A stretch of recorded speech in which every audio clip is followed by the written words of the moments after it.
Slide both battery release latches inward to release the battery. Lift and remove the battery. Slide both battery release latches inward to release the service door.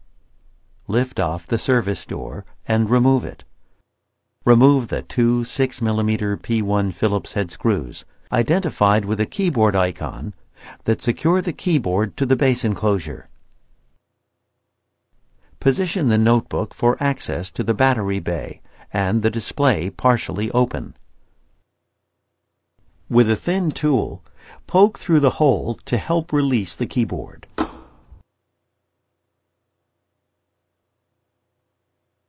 Turn the notebook right side up and open the display panel fully. Using your finger or a flat-bladed non-marring tool, gently lift up on the rear edge of the keyboard and slide the keyboard towards the rear of the notebook to release the tabs at the front of the keyboard.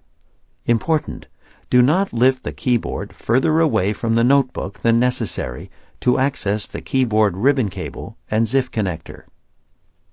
Gently lift up on the locking bar on the keyboard ZIF connector and remove the keyboard ribbon cable.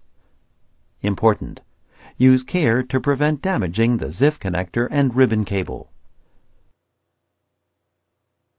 Remove the keyboard. Place the keyboard on the top cover so that the keyboard ribbon cable and ZIF connector are accessible. Insert the keyboard ribbon cable into the ZIF connector on the system board and gently press down on the ZIF connector locking bar. Important: use care to prevent damaging the ZIF connector and ribbon cable. Tow the tabs on the bottom edge of the keyboard into the keyboard flat. Close the display panel and turn the notebook upside down. Replace the two 6mm P1 Phillips head screws to secure the keyboard to the base enclosure.